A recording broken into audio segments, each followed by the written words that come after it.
All right. Hello, everybody. Thank you so much for joining us for this video. We're going to talk a bit about cookies, what's going on with them, what it means to your business. I am here with Colton. Colton, would you like to introduce yourself to our audience?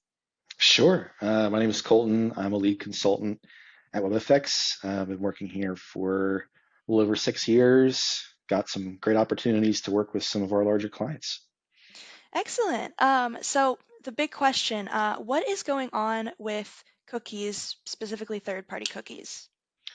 Sure, yeah. So kind of a flip-flop change from Google's side here a little bit. So a few years ago, third-party cookies were, sort of the talk of the town. It's what everybody kind of expected to be the case here. Third-party cookies just being data that you can get from third parties to help you market to whoever it is you're trying to market to. And of course, over time, regulation started to catch up a little bit and privacy was a little bit more front and center. So, in response to some of the things going on in the EU, and of course, with some of the California related privacy laws, Google had announced that they were deprecating third party cookies so that nobody would be able to use the third party cookies anymore, which at the time underscored a huge importance and a huge shift in the industry towards first party data, meaning data that you collect from your existing customers that you can turn around and use to inform your marketing efforts. And so there was this, like I said, this massive shift in the industry towards first party data. More recently, though, Google has sort of backtracked on that a little bit. There was always sort of this delaying of deprecating, of sundowning those third party cookies. And then they came out recently and said, hey, just kidding. We're not going to deprecate third party cookies. What we're going to do instead is change the experience a little bit so that people have to basically opt in to be part of the third party cookies. That way, advertisers can still use third party cookies, but they're now compliant. So a little bit of a shift in that before Google was just kind of taking your data, then that was what they were using to market it. Now, what's going to happen is you would actually have to physically opt in to be part of that, and you wouldn't be included otherwise. Yeah, thank you for sharing all that. That's a lot of new changes to the industry. So you touched on this a bit, but what exactly does this mean for businesses who want to advertise? Should they change what they're doing? What do you see going forward? So again, when the third party cookies were first announced that they were being deprecated, there was that massive shift towards first party data. I think largely that is still the most valid response here.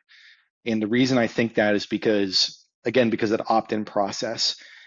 If you're trying to use third party cookies to do any type of marketing, the issue is that you're missing a massive portion of the market, right?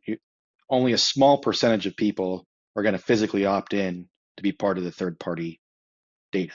So your first party data is still your first line of defense and should be the thing that you invest in.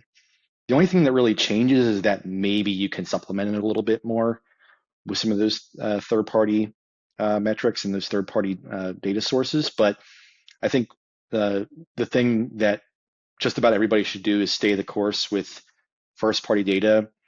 Make sure you're collecting the right information, first of all, and in a compliant manner. Obviously, we want to follow the law here, but you still want to use that first party. And honestly, it's better quality too. I think even if Google had come back and said, you know, we're not even going to be paying attention to the laws, we're just going to do what we were doing before, I still think the first party data is the better option. It's data that's really tailored for what your marketing experience is going to look like.